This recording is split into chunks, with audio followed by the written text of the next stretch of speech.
Okay, there we are.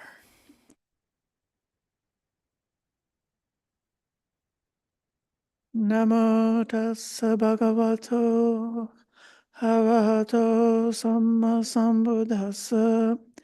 Namo tassa bhagavato arahato sammasambuddhassa. Namo tassa bhagavato arahato sammasambuddhassa. Buddham dhammang sanghang namasami.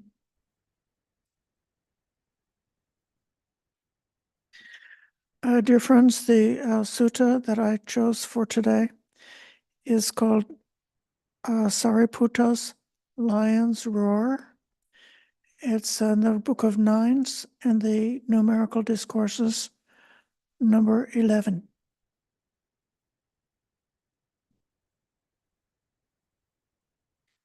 I'm going to straight away open this up on the share screen and we can look at it together.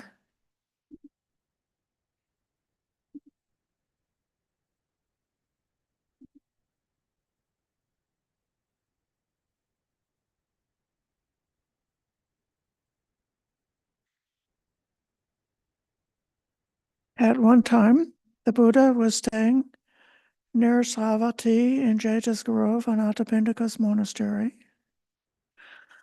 Then the Venerable Sariputta went to the Buddha, bowed, sat down to one side, and said to him, "Sir, I have completed the rainy season residence at Savatthi.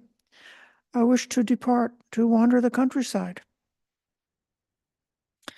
The Buddha said, "Please, Sariputta, go at your convenience." Then Sariputta got up from his seat, bowed, and respectfully circled the Buddha, keeping him on his right before leaving.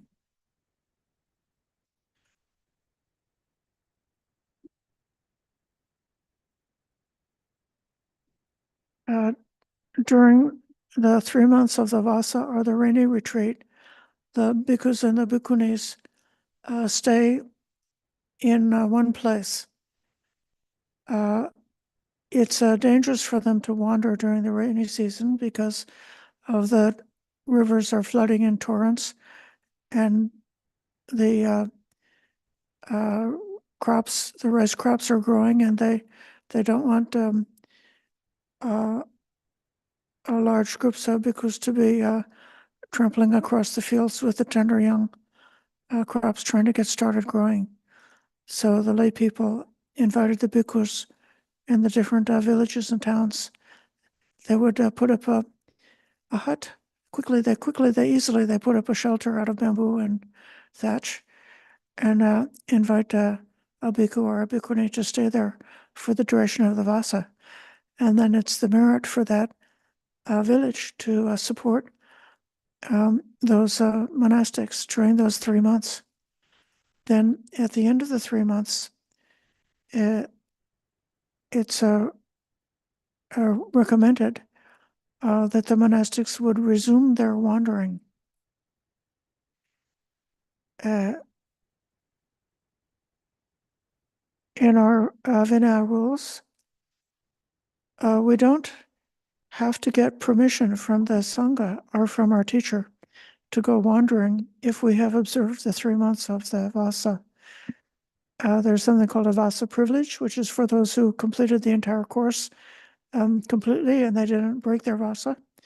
And so they get to wander.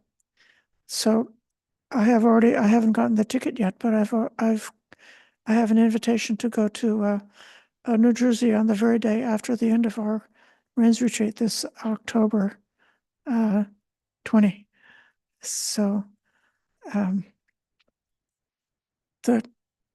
it so happens that it seems this is cultural about men and women. We always hear about the men in the olden days wanting to wander and not be tied down. And maybe it took a little bit of making the rules and regulations to get them to settle down and to stay in one place for the 3 months. And the bhikkhunis had the opposite problem. if they were invited, sometimes like at the edge of the town or at the edge of a city, the people would invite the bhikkhunis to take up a residence. And then the bhikkhunis would just stay and they wouldn't wander. They would just stay in one place and they would keep on ordaining more and more Navaka bhikkhunis and until it was like too many bhikkhunis in one place. And so the people wanted the bhikkhunis to wander and spread out. So they would go across the land and be established in many different places, not just in one place. So this is kind of like a stereotype of female, culture as being too much glued down on the nest, and male culture is wanting to wander. But we have a rule that we're required to take at least one trip after the end of the rains retreat. That's just to give you a background so you understand how this occasion is matching with the practice of the monastic sangha.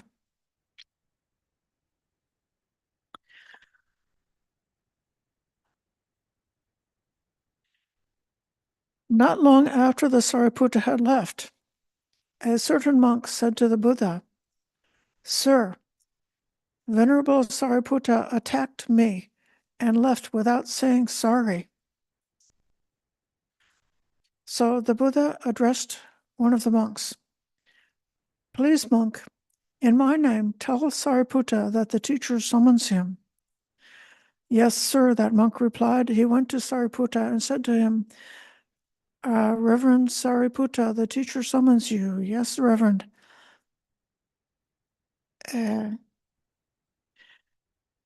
Now, at that time, the Venerables Mahamoggallanda and Ananda, taking a latchkey, went from dwelling to dwelling. So this is a large monastery that has many kutis.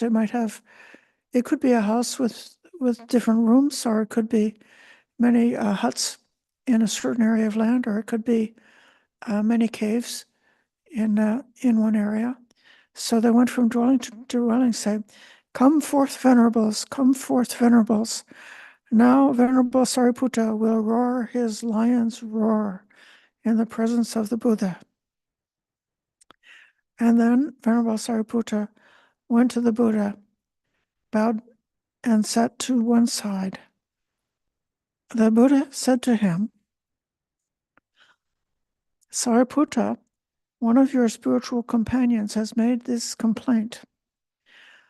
Venerable Sariputta attacked me and left without saying sorry." We're going to see later on as we go down that Sariputta denies this complaint.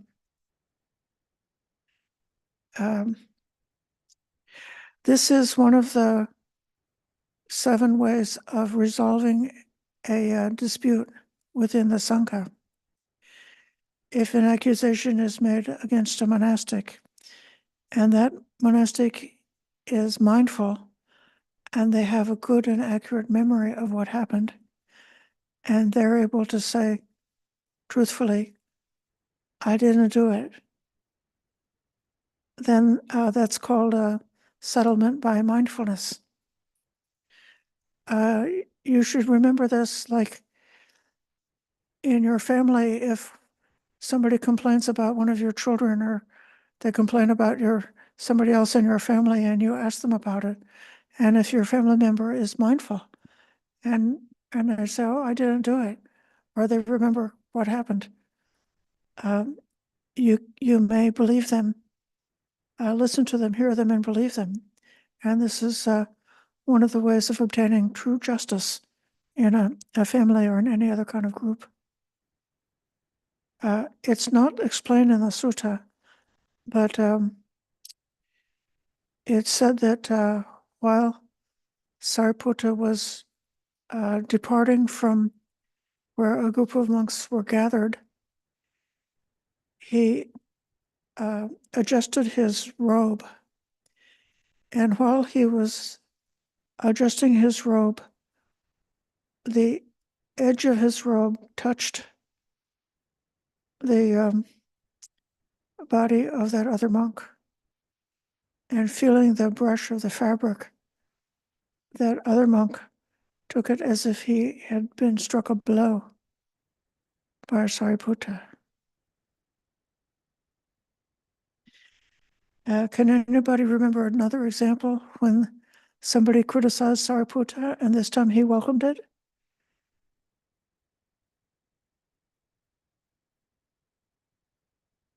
Can anybody remember when this child Rahula filed a complaint? Okay, Maitri, can you remember that story? Yes, that's what I was gonna mention. That when Rahula told Sariputta that I think his robe was too short, or I forget exactly, but something like that. And Sariputta, whenever Sariputta welcomed Rahula and um, adjusted his robe and thanked him for it, for pointing it out. Yeah. And so how amazing is this? Because Sariputta at that time was a child. And Sariputta was either the number one or the number two, one of the top disciples of the Buddha, the one who was the most famous for knowledge and learning. So a very powerful monk.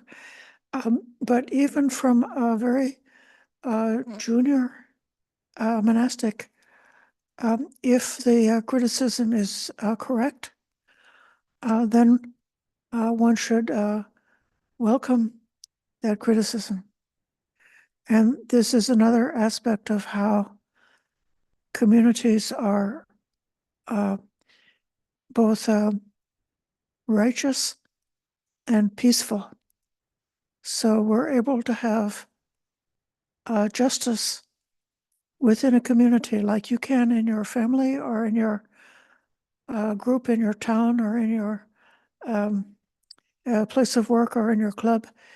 If anybody, even somebody who is of low position, has the opportunity to point out if they see something that's wrong, they can point it out.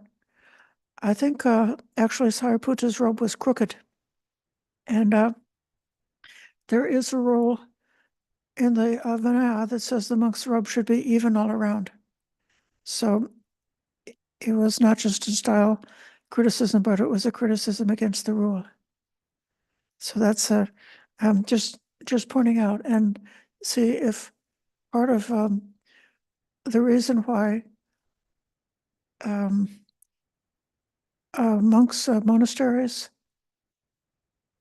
the good ones, one of the great impressions that you have is how harmonious they are. And the reason that even a large group of bhikkhus or bhikkhunis can be very harmonious is that they have a common set of precepts that they're following, and they have studied them together, so they've got the same common understanding of what the meaning is of the precepts, and they have a system for taking care of it. So when there's a difference, a disagreement about how to understand something, or when somebody makes a mistake, because monks are able to make mistakes on the minor precepts. And so then when mistakes happen, they take care of them very quickly. And when they take care of the small things very quickly, then they have a lot of practice in taking care of conflicts and resolving conflicts. And then that, if it ever happened that there was a much more serious conflict, they would have the skill and the knowledge and the mutual trust on being able to take care of a serious conflict because they've been practicing on the small things by pointing out when someone's robe is crooked. But in this case, you'll see that the criticism was mistaken. Now here comes Sariputta's lion's roar.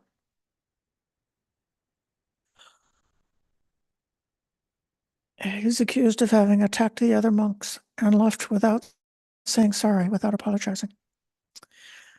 Sariputta said, sir, this is to the Buddha, he's saying, Bhante, someone who had not established mindfulness of the body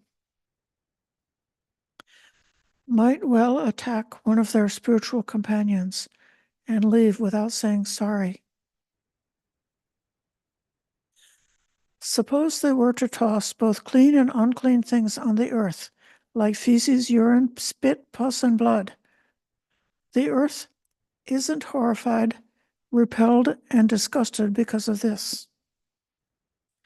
In the same way, I live with a heart like the earth, abundant, expansive, limitless, free of enmity and ill will.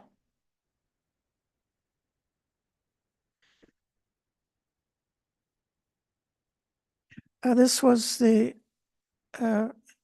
we had a bit of a discussion this morning about why mindfulness of the body is particularly powerful in this regard, in causing the mind to be so stable, to be as powerful as the earth, which is able to be touched by so many unpleasant things without becoming reactive, without the arising of enmity or ill will.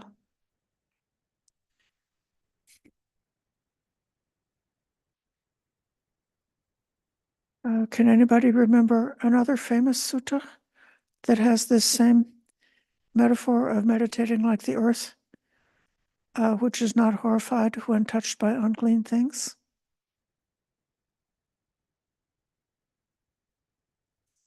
Okay. I can't remember the reference. It's the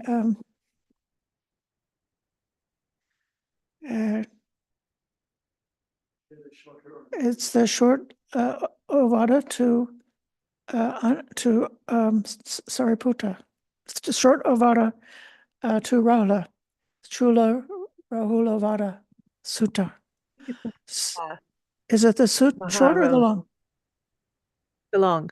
The long one, Maha Rahula Vada Sutta. So in that case, the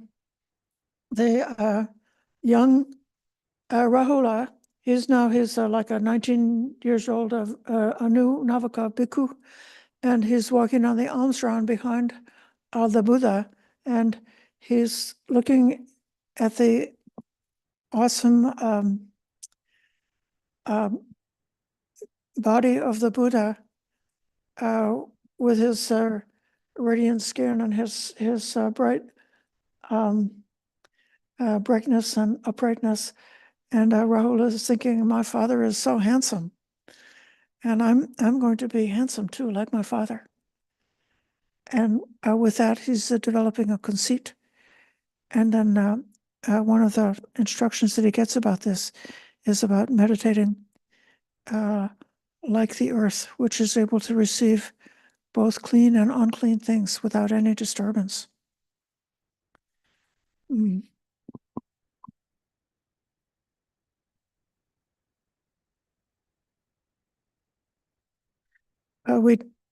This morning, we had a guided meditation on mindfulness of the body in terms of the elements. And the theory that I was putting forward there is that if one were to direct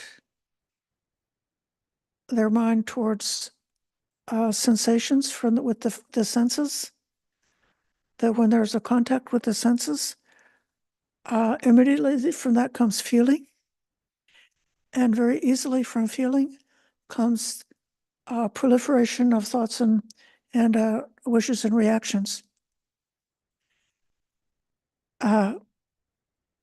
If one were to directly try to be mindfulness of feeling, even more so, it would be very difficult. It takes somebody who's a great meditator to be able to observe feeling without falling over into the proliferation of thoughts, because when you get pleasant and unpleasant feelings, that tends to elicit a whole string of thoughts and intentions about, like, wanting to get rid of the bad things and get a hold of the good things.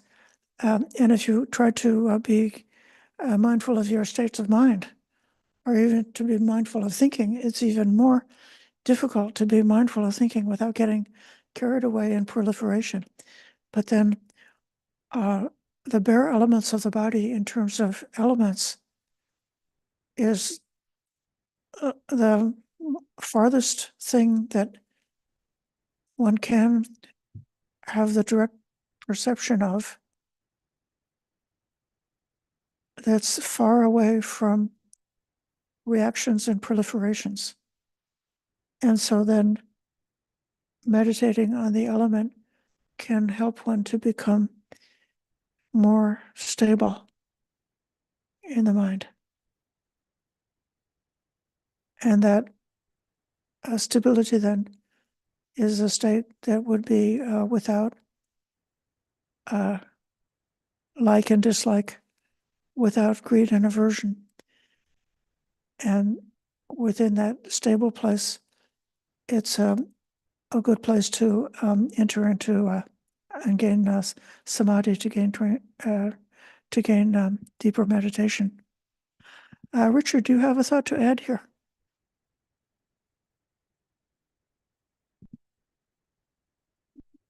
Thank you. On the surface, this statement by Sariputta almost seems a little incongruous, in the sense that he talks about, well, okay, if one doesn't have mindfulness, right, then one might do these type of things, right? But then when he replies, he doesn't specifically say mindfulness, but in this translation it says, I dwell with a mind like earth, vast, exalted, and measureless, without enmity and ill will. So I think the point is that he's saying that I don't even take offense if anyone does anything to me. You know what I mean? Why would I think to offend anybody in any way? It's almost like a deeper level of not wanting, of not wanting to have any sort of offense against another, right? I mean, one might get to the point where one tries to be careful and not offend anybody, right? But still might feel some subtle stinging or something if someone does something to them. But he's gone so far that, he's just like plain earth. Okay, do what you will, that doesn't hurt me in any way, doesn't matter to me in any way, So I think that's why he replies that way, right? He doesn't directly defend himself, but he says, look, I'm in this state of mind, I take no offense from anybody. What would motivate me to want to offend another? I think that's kind of the idea behind that. Anyways, that's just my thought. So it just, as I was listening and reading this, it came to me. Thank you. Anyways, thanks for listening. Those of us who have heard this metaphor before about meditating like the earth and so on, you might have forgotten that that metaphor is actually is shocking. There are many times in the teachings that the Buddha gives a metaphor which is so shocking that it will jolt us out of our just like assuming that we understand it. So if you imagine that you were the earth and people were throwing feces on you, it's then something that an ordinary person would find that idea upsetting. Because, disgusting things, that's part of what the definition of a disgusting things is, that one feels disgusted by it. And I even can remember, and these days, because of what humans have done to nature, and the fact that we have thrown so much garbage on the earth, that actually it's almost like the earth can't take it anymore. Perhaps in the Buddha's days, they felt that the earth had this like infinite capacity to bear up to the impact of humans, and that the earth would not become changed in any way, that the earth the earth element would not change. Even many years ago, I was at a conference that was both lay teachers and a few monastic teachers at this conference. And this secular lay meditation teacher was talking about something, and I brought up this metaphor about meditating like the earth. And this teacher says, well, yeah, the Buddha might have said that, but if it were my earth, I would say, no, thank you. I will not let any more garbage be thrown on this earth. and it was like that teacher was not like actually catching the point of the sutta, that in our ordinary mind, that's what we're constantly doing, is we're drawing lines, like this is good for me, that's not good for me, that whatever is not good for me, I'm going to set boundaries appropriately so that people don't break through my boundaries and invade my privacy or invade my personal safety or something like that. But when this mindfulness of the body, it is in the Pali, it's kayagata sati. It's a mindful, through this mindful contemplation of the body. The Sariputta is making the claim that that's the way to go transcend any necessity for those kinds of reactions. Okay, I'll continue reading.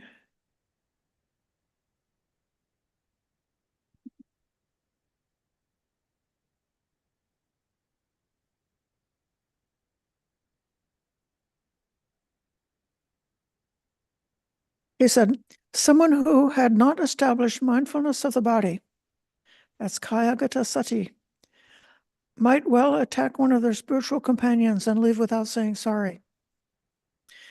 Suppose they were to wash both clean and unclean things in water, like feces, urine, spit, pus, and blood.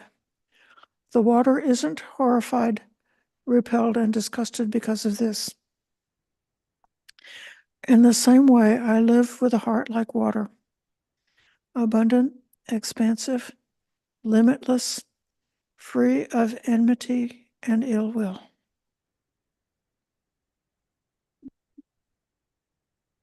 So then, that boundless meditation, those phrases, which is boundless, unlimited, free of enmity and ill will, we see that in connection with the Brahma-vihara practice. So this is another very interesting connection.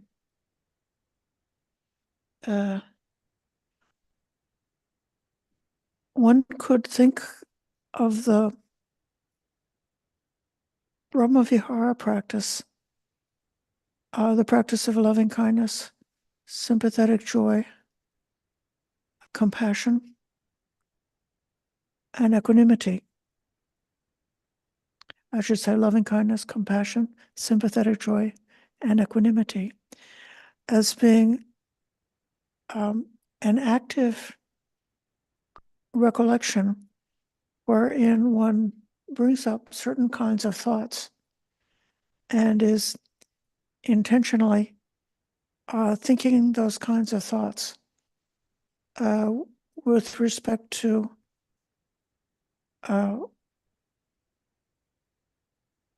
beings without any distinction. So as those thoughts are rolling out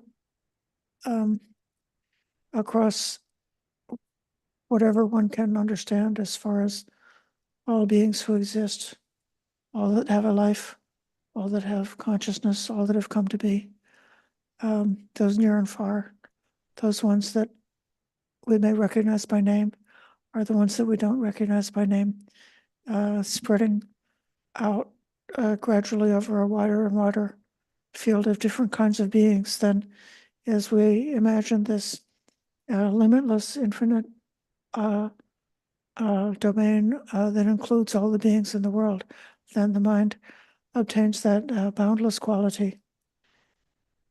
In that way, which is, as I said, it's a recollection that definitely contains a thought, like the thought of kindness.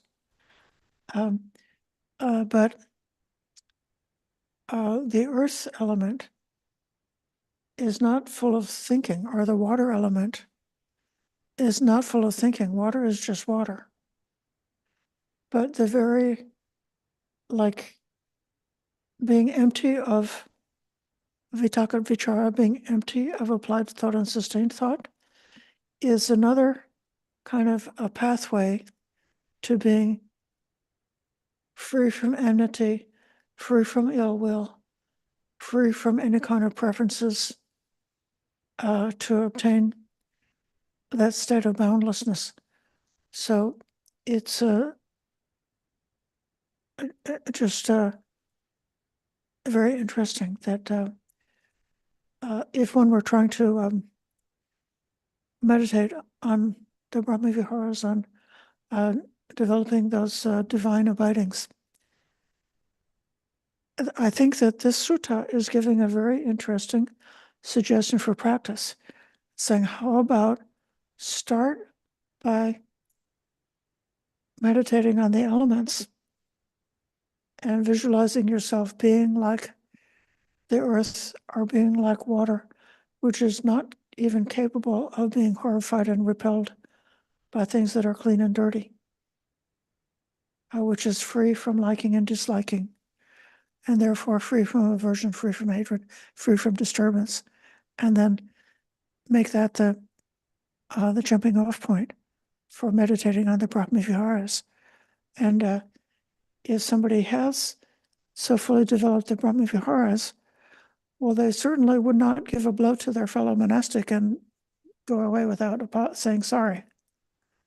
And because of their kindness would prevent them from doing that, or they're non-harming. I'm making the effort to really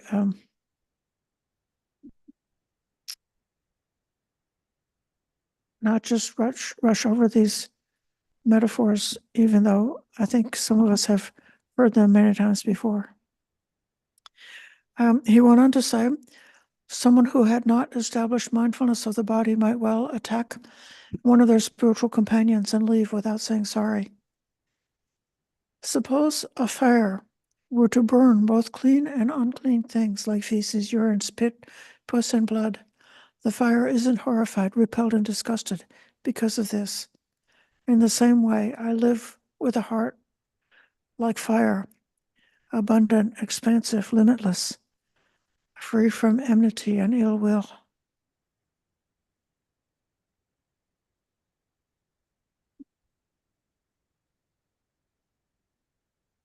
One of the students this morning was asking about the role of imagination in meditation.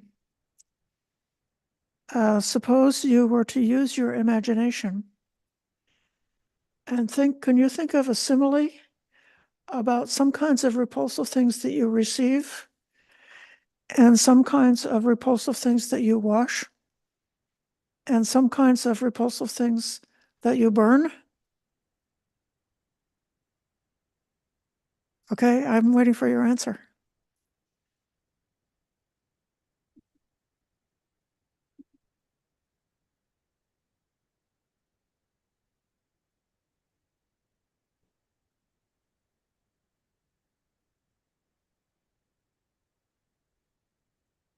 Okay, Ananea.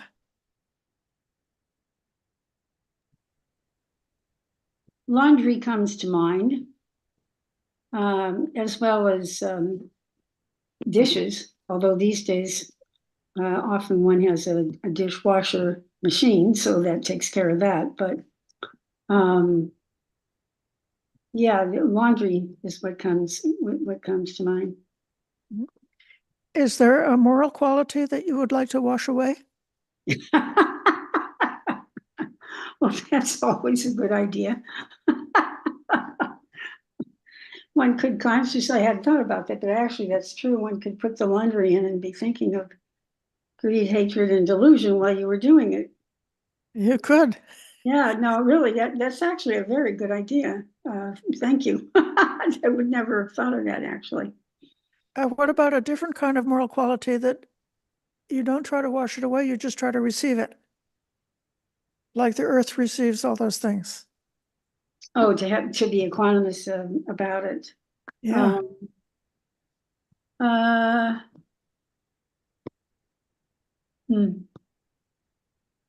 Well, yes, one could do that as well, as you're doing if you have particularly grungy laundry for some reason. It could be like the 8 worldly winds, like praise and blame, Yes. fame and infamy, Mm-hmm. pleasure and pain, that Those, yeah. you just receive them.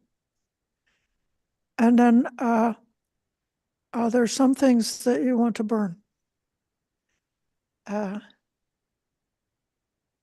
Yeah, like anger. I Ill think will. they talk about for the Arahant, I know this is one of those shocking metaphors. I heard it from my teacher Bandaji years ago. He said that like the unwholesome roots, you don't just want to cut them off. You want to uproot them. You want to uproot them and burn them. Destroy them and burn the seed so it will never come back. Mm-hmm. Mm-hmm. Okay. Yeah. Or anybody, yeah. Well, yeah, because like when one is working in the garden, that's really what you're trying to do is uproot them. And then you do it at a time before they go to seed so that you're not spreading seed while you're uprooting the plant. So, yeah. Right. Thank you. No, thank you. That's a good idea. I'm going to contemplate. So this is just another way to think about using the sutta in like applying those metaphors. And it can be very helpful, you know, like just to like intuitively when different things happen in meditation to like, if metaphors can help us to very intuitively realize what we're dealing with at a particular moment and what to do with it. I want to call in the Aranya Bodhi Hermitage. Didn't I had a thought? Do you want to share? No, it's, Oh, it seems like the thought has gone. Sorry, I'll take the hand down. Oh,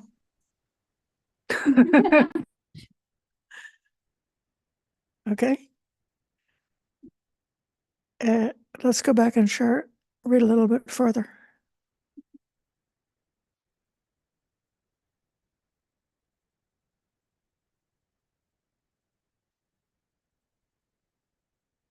Someone who had not established mindfulness of the body might well attack one of their spiritual companions and leave without saying sorry.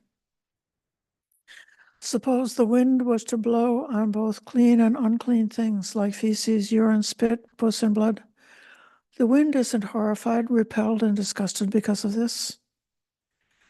In the same way, I live with a heart like the wind, abundant, expansive, limitless, free from enmity and ill will.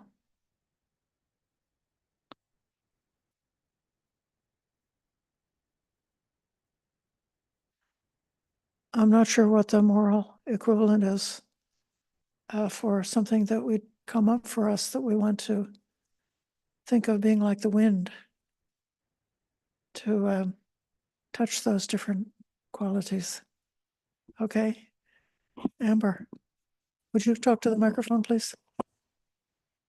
I have heard a story before about the rose gardener, how there was a person who came to a monastery to be the gardener, And on the first day, they had to shovel fertilizer, and they complained that the wind was blowing the smell of the fertilizer in their face.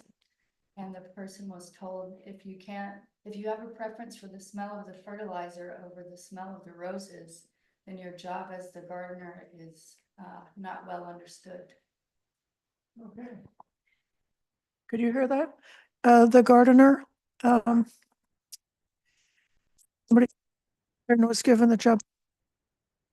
And while they were shoveling the manure or the compost, the wind was blowing the smell up into their face, and they filed a complaint about that. And the answer given was, if they prefer the smell of the rose to the smell of the manure, then they don't understand the job of the gardener. Okay, so that's a story that can go with this. Flo. Thank you, Aya. The wind metaphor makes me think about empathetic joy, because at least for me, it's always been something that is sort of passing by and around me, but isn't something that's sort of coming from inside me. It's like seeing the joy in other people and delighting in that, but it still feels outside of myself in a way. That's all. Yes.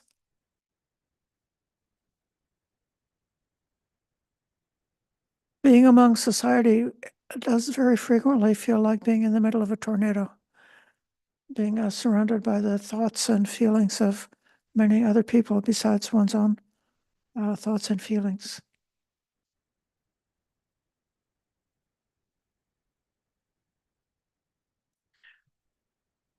Okay, we'll go on. Suppose someone who had not established mindfulness of the body might well attack one of their spiritual companions and leave without saying sorry.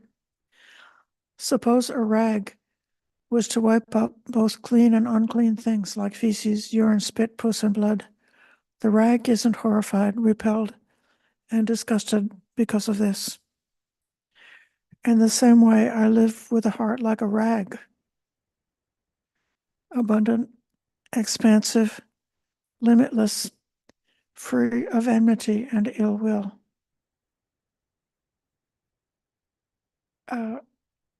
This is the most amazing metaphor.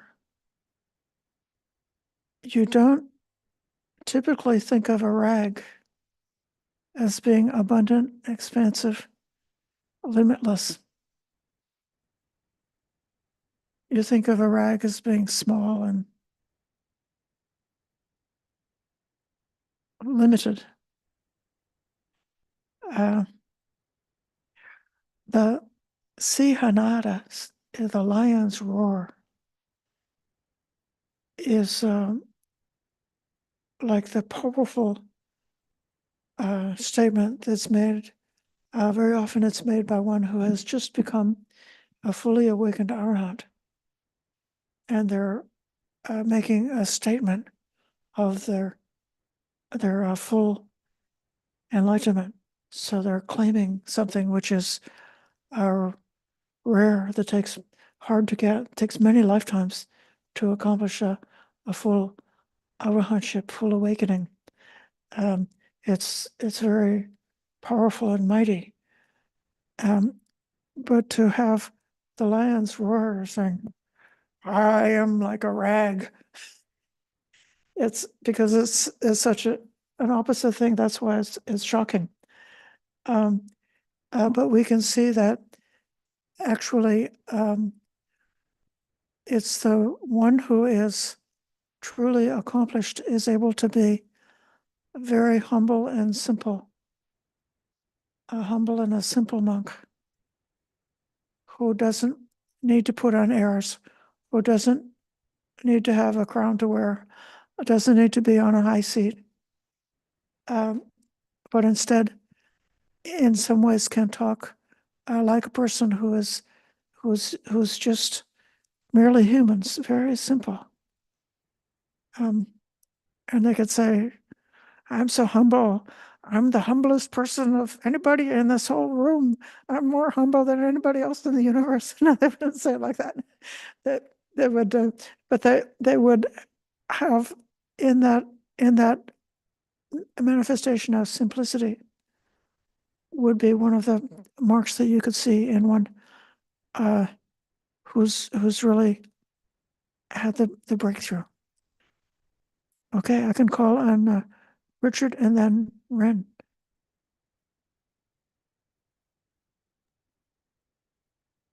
Thank you, Ed.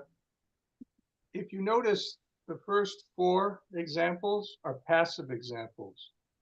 This 5th one is an active. So Sariputta is not just being passive, he's also being active, because now, especially as the chief disciple of the Buddha, he's spending all of his time trying to clean the minds of all the individuals that he comes in contact with and help them clean. So that's why he's like a rag. He's not thinking of himself in any way. He's like, well, I'm kind of tired of this. Maybe I should go over and hang out by the lake for a while, take a vacation or something. No, he's just constantly like the Buddha. He's constantly looking out to try to help others to clean their minds, so that they too can come to enlightenment. Anyways, that was my thought. I'm reading this. I just wanted to share it. Yeah. Thank you for listening. Good, that's lovely. I like the teacher is like a rag because he's out there cleaning and cleaning. I'll call on Ren. Thank you, Aya. I was thinking about staying equanimous and also boundary, because if we're truly like, I don't feel like I have the wisdom to know where the boundary should be. I know how I would react, but I'm not necessarily know whether that's where the boundary is. I think in my imagination, the purest level is that anything is okay, unless there's a harm of life, unless there's some kind of harm, then that's where the boundary is. But for example, like someone make a request, and if for some reason I want to say no, for whatever reason, but I think that saying no might hurt the other person. What is the value of that hurt from the other person? How would that determine the boundary or not? I mean, in a Western culture, is very, in a non-Buddhist Western context, that yeah, sure, you have to exert your right to be assertive. Saying no, it's okay. But I'm just like kind of just chewing over little subtleties in this, trying to balance what is relative life and an absolute ideal. So I don't think I have the wisdom for it, but I just want to share. So Sariputta is making a boundary with that other monk, isn't he? He's not just saying, oh, sorry, because he didn't do it. So therefore, he's not apologizing to the monk for something he didn't do. Even though the monk said, please, ask for his apology and filed a complaint. And then in that case, one, like a guideline to know about where to set the boundary is with the truth. That one should try to stay with what is true and not to go along with something that's not true. Well, one example I can think of is that if a neighbor is kind of loud and I felt disturbed by the noise, and I can tell myself, hey, I can be like the earth, like the water. Well, it's just noise, it's just vibration, it doesn't matter, right? Mm-hmm. So I can say, I can let it go. But then the neighbor continues to, and I feel, oh, but other people might be affected. Maybe somebody really needs their sleep. And if I were to act on it, then I'm acting on my behalf, or am I acting for the bigger good? And so it's really confusing. Or, is that disturbing me enough for me to say, hey, can you please stop? But why couldn't I just let it go? It's just, like I said, just vibration. Yeah. I believe that, to my understanding, this goes back to the teaching about skillful speech. That one first you make yourself like the earth, so that you're not personally welcoming and undertaking that disturbance of dislike. So you purify that internally. That's your work. But then after having done that internal purification of one's own reactions, then one might ask whether to speak would be truthful, would it be beneficial? Can it be done in a way which is gentle? Or if it's not able to be done in a way that's gentle, can that speech at least be done at the right time? And then, actually just following those guidelines, but you're not speaking in order to make the world adjust to your preferences. And that's what this teaching is saying, that if you do that, then you're not a fully enlightened Arahant like Sariputta. If you were enlightened, you wouldn't have any need whatsoever to adjust the world to match your personal preferences. Thank you. But still, there's times when, even the Buddha sometimes says no. There are times to say no based on what I'm telling you in terms of what's beneficial. Yeah. Okay. I'm going to come back to Richard. I feel that there's enough time to discuss this entire sutta. That's why I welcome the conversation. Thank you, Ren's question. So this attitude of, in various ways, not being bothered by filthy things and stuff, that's more like verbal and physical attacks and things like that. When it comes to like a noisy neighbor or something, as monastics, Buddha advises, you leave that place and go to some other which is more conducive to your spiritual practice. But as lay people, you're in that lay society, and you don't really have a lot of control over what other people do. So as long as they're not doing something illegal, like a lot of places, you can't complain about noise, say, until it's after 10 o'clock at night, or, the police won't respond. You know what I mean? They just, okay, that's day-to-day noise. You just have to tolerate it. And you don't want to have a lot of enmity with your neighbors, because nobody likes to be told, hey, you're making too much noise, especially if they think they're enjoying themselves, listening to music or something like that.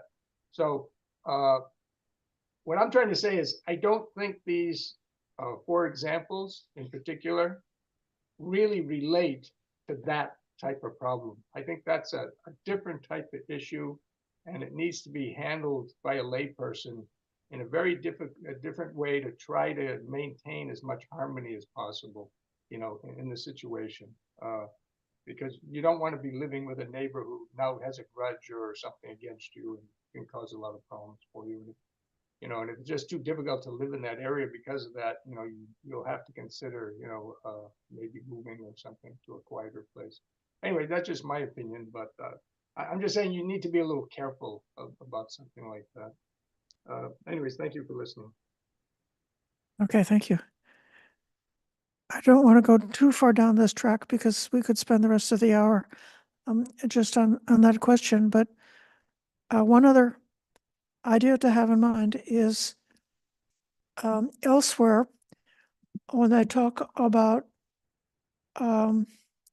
seeing the danger in all of the formations, it mentions that when you notice within yourself the thought of ill will or some other evil, unwholesome thought, then you should be horrified, repelled, repulsed, and disgusted and alarmed. And you should quickly try to cut off, eliminate, get rid of that evil thought. So there's a kind of a distinction being made between things are sort of in the realm of the 8 worldly winds, or things that are coming from outside or coming from nature, or things that are basically the fruit or the result of previous karma that you can't really stop them from coming to maturity and being manifested. And so in that case, you want to have a heart which is boundless and be able to not be um, to be able to transcend all those experiences. But then when we experience within ourselves those toxic components that are still alive within us, that is to be, that reaction of disgust is useful to us. That other teaching is not something that's included in this sutta that we're reading now, but I think it's good to notice that as far as having that disgusted reaction, there's two different teachings in different circumstances. That sometimes we don't want to have that any kind of disgust arising, and then in other case, disgust or moral disgust is actually related to Hiri Otapa. It's considered a guardian that is helping us to make progress. I'm going to go back and read a little further.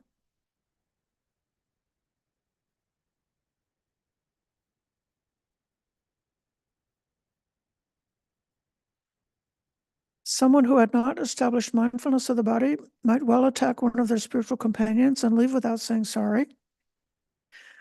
Suppose a boy or girl of a corpse worker tribe, holding a pot and clad in rags, were to enter a town or village. They'd enter with a humble mind. In the same way, I live with a heart like a boy or girl of corpse worker tribe, abundant, expansive, limitless, free of enmity and ill will. This is again such an amazingly powerful metaphor.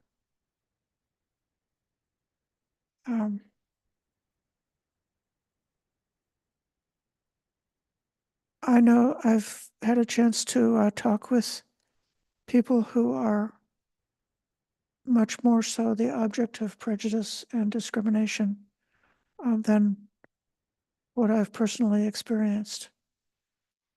And you may know that if someone is of a low caste or of a discriminated outgroup, that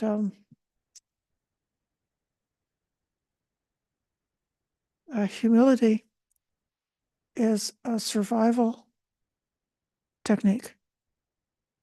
Because if you get uppity with the ruling class, you could be very seriously harmed.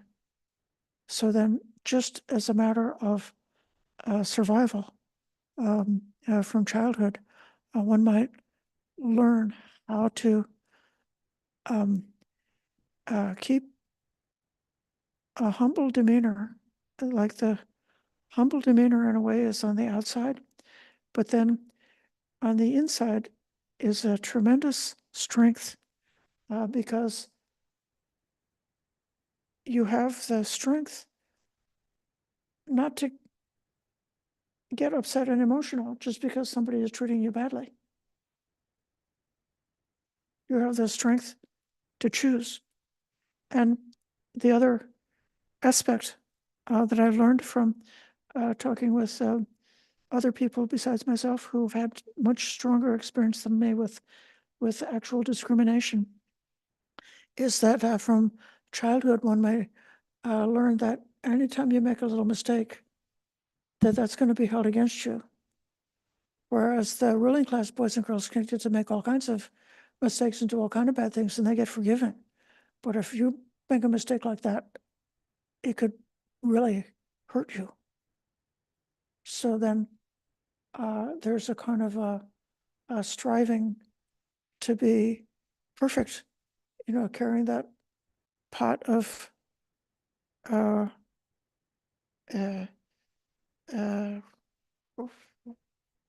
whatever is the corpse worker is carrying, clad in rags, being really like careful, and not bumping into anybody and not spilling anything and not creating any disturbance and not getting in anybody's way.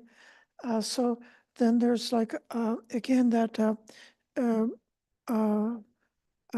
it's a mixture of high achievement and humility, that because of being in the low caste like that, that boy and girl has learned how to be really great, how to be super skillful. And then that skillfulness, that very humble mind is a high form of skillfulness, something that is worthy of giving the lion's roar. Mm.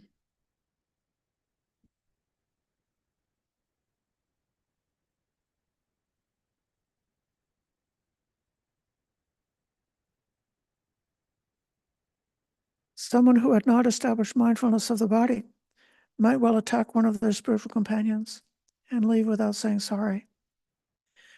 Suppose there was a bull with his horns cut, gentle, well tamed, well trained. He'd wander from street to street, from square to square, without hurting anyone with his feet or horns. In the same way, I live with a heart like a bull with horns cut, abundant, expansive, limitless, free of enmity and ill will.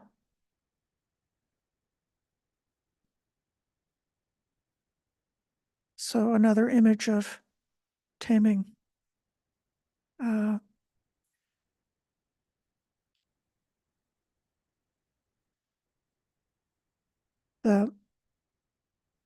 With the bull, the danger that the bull has is his own tremendous size and weight and strength. That if the bull were to get emotional, he could be like a bull in a china shop and cause all the teacups to get broken. Or a bull who went on a rampage could very easily kill and do a tremendous harm. And so just having the knowledge of how much harm it's possible for someone to do if they're not mindful, and having the fear of doing any harm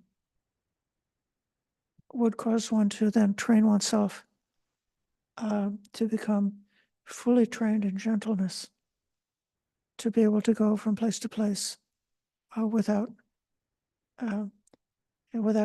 any danger to anybody at all.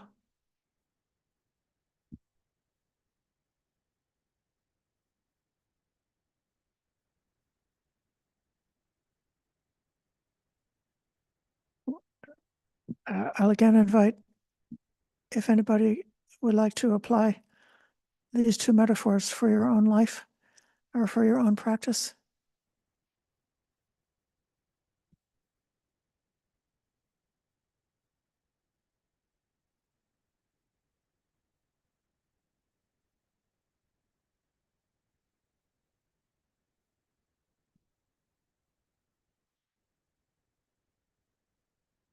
The sutta is very easy to read.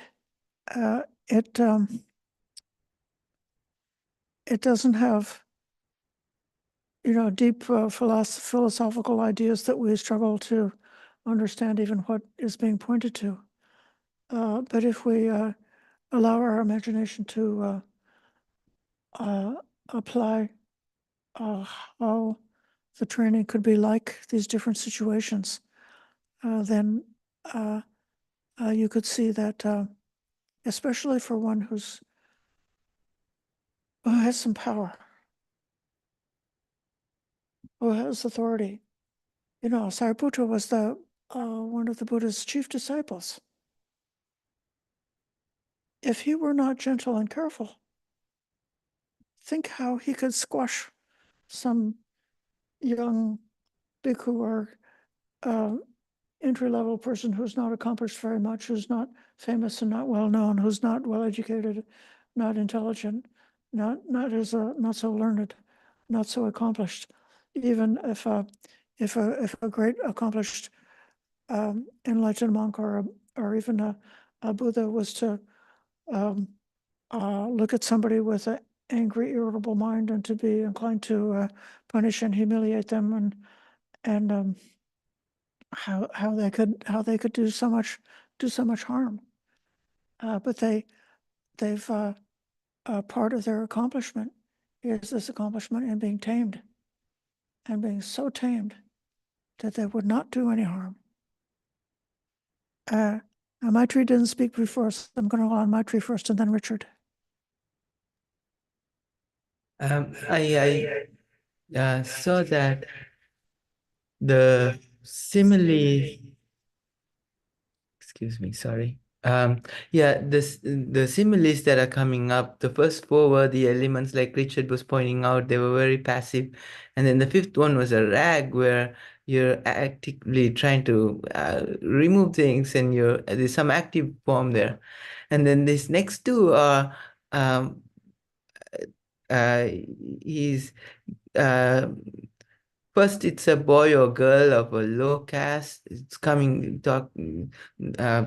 up the humility, the humbleness. And then it's a bull with his horns cut off. And I'm feeling that this is now going towards the absence of conceit, just seeing that not only am I not affected by these worldly winds, and I am taking anything up, this conceit is not there, so I cannot do it. That's just the observation. I also wanted to thank you for pointing out the three words that were there: boundless, limitless, and I was thinking, where did those three words, where had I seen them before? And was trying to figure it out. And then you mentioned the Brahma Viharas, right? I think I've seen it in the Abhigiri chanting book as abundant, exalted, immeasurable. So same three words. Thank you. Yes. Metta Sahagatena. Yeah, that chant. I'll call on Richard. Thank you, Raya. So the bull here, remember that the Arahants are compared to bulls, the first ones who breast the stream, but they don't have any horns. They're not there to attack anyone or anything like that. You know what I'm saying? They've lost all their ability to attack other people. And the other one, the Chandalas, they, I know in that translation it says corpse tenders, and they may have been doing, some of them may have been doing that type of work, but the Chandalas were basically the indigenous people who lived in India when the Aryans came in and took over, who kind of remained their aloof separateness. And we even see this still. There are indigenous tribes in India, all across Southeast Asia, China, and other places still, who kind of maintain their own ancient kind of lifestyle and things like that. And so when they're entering the town, the bowl, as a begging bowl, they're in rags and they're going there to beg. So a beggar has to be very humble. You know, a true beggar, you know, he can't go in there heartily and say, hey, give me some food or something like that. He has to just go in there, you know, humbly, you know, and ask and things like that. So anyways, that's just the 2 points I wanted to bring up, similar to what was spoken before. Anyway, thank you for listening. Thank you. So when we go to the market on the alms round, we might remember this metaphor and be very careful to eliminate any hint of arrogance or entitlement, and to be completely humble without any, definite expectations. Like Richard said, that we go to one spot where they usually give something and say, hey, here we are, give us something. But instead to have that open mind that's not expecting anything. Okay. Okay, I'll call on Amber again.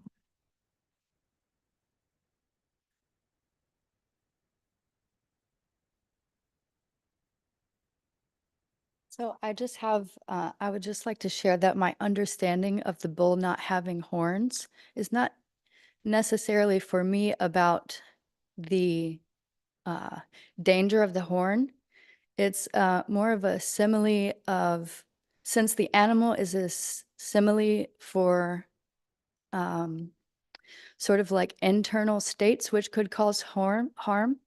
I see the horns as a representation of the potential of inner things being dangerous, not that the horns themselves necessarily would always have danger, because it's not the horn that's dangerous necessarily, but the use of the horn from a bull which is angry.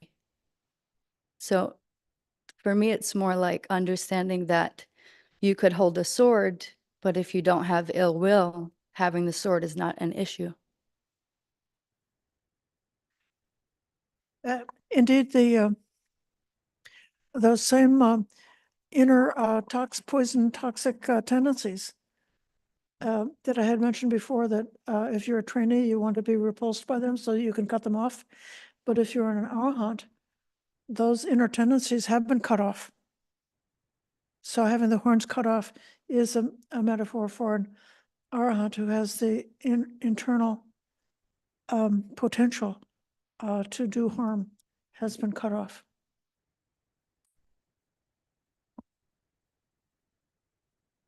Okay, coming back to the sutta.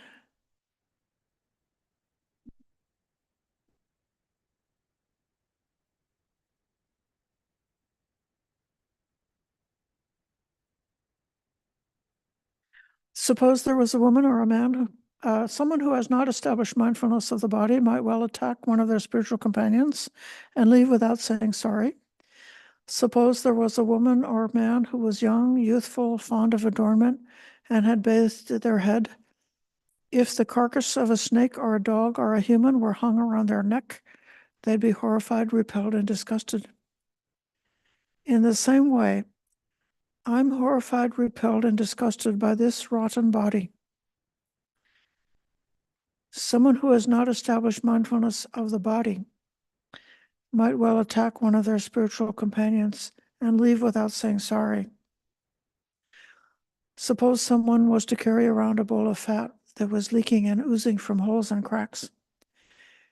In the same way, I carry around this body that's leaking and oozing from holes and cracks. Someone who had not established mindfulness of the body might well attack one of their spiritual companions and leave without saying sorry. Now, we're coming to the conclusion, but just looking at these two metaphors, I think in the mindful contemplation of the body, one is the contemplation of the corpse, the stages of the decomposing of and the graveyard meditation, the different stages of the body decomposing, and that sort of reminds me of having the carcass of an animal around your neck, and then seeing one's own body as a future carcass, and coming to just as in the graveyard meditation, you overcome the fear and reaction from being repulsed by the body and come to a much more equanimous, full understanding, full knowledge and acceptance of the impermanence and of the body, so that you don't have any more longing for the body. And this is the protection that you won't, at the end of your lifetime, you won't suddenly have a wish to keep the body a little bit longer, so that it would lead the mind to go into another rebirth. And then Likewise, the bowl of fat leaking and oozing from holes and cracks is similar to the Asubha meditation, where you look at the body and you see how the eye grease is coming out of the eyes and the head grease is coming out of the pores in the head where the hairs are growing, and the mucus is coming from the nose, and the different kinds of unpleasant substances are coming out, the ear grease, all the different unpleasant things coming out of the holes in the body. That's what the comparison is. And so that's the how one, by practicing this full mindfulness of the body and doing the Asubha meditation, then you can be further inoculated from sensual desire. So in a certain way, there's like two kinds of inoculation. With the charnel ground, you're looking at that which is terrifying and frightening and fearful, and it's dukkha. And you've inoculated the mind against unskillful reactions to dukkha. And then with the second meditation about the Asubha practice, you inoculate the mind against an unskillful reaction to sukha, to the happiness and pleasure that one might imagine in this this beautiful body. I have got a wonderful amount of sukha right now because almost 6 days ago I had the cataract surgery in my eyes, and I'm able to see, and it's the colors are so, it's very pleasant. Oh, what nice colors you are. And then what a nice blue shirt somebody has. What a nice green and white checkered shirt they have. What nice skin colors they have. It's all different shades of color. It's so enjoyable to be able to see them. But if I have practiced the Asubha meditation, I wouldn't be carried away. And I wouldn't either gain like a conceit or a craving because of encountering something that's enjoyable.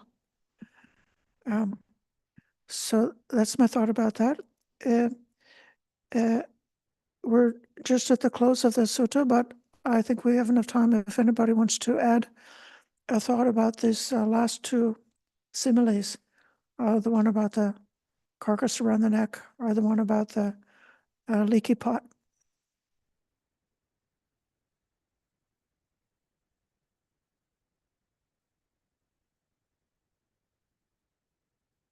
And if not, we'll come to the close of this sutta.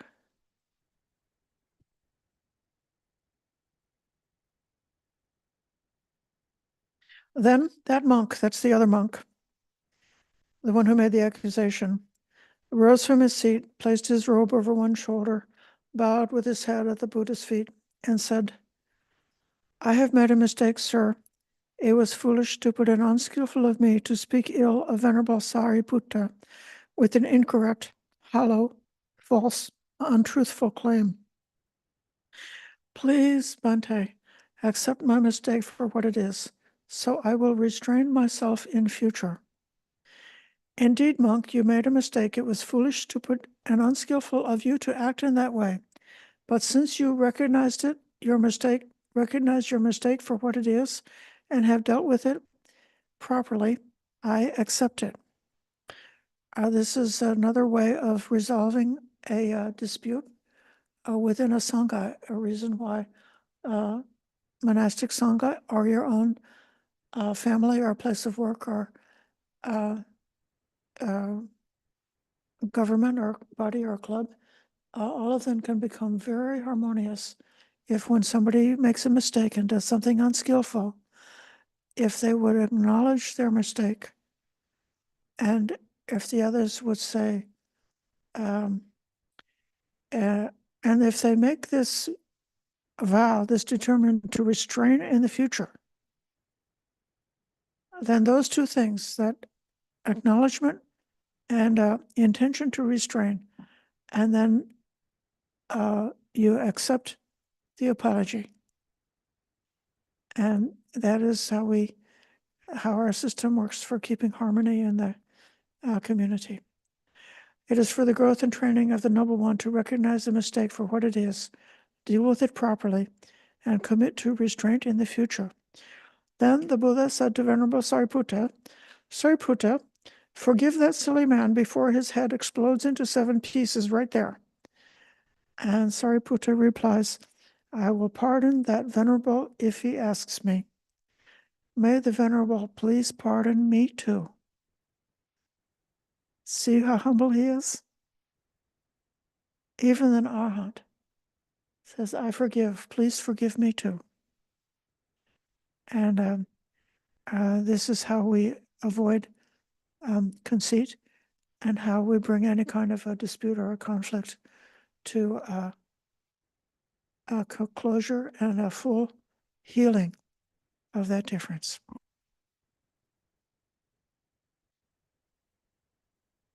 So I am very appreciative and grateful for your participation in this sutta study. And we can close by giving respects to the Triple Gem.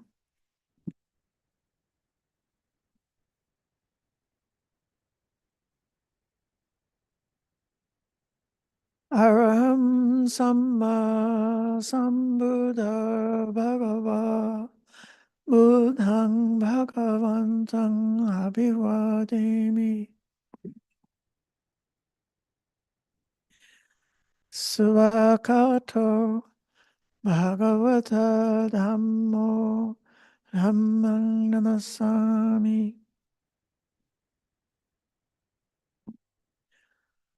Supatipanno Bhagavato Savaka Sangho Sangham Namami.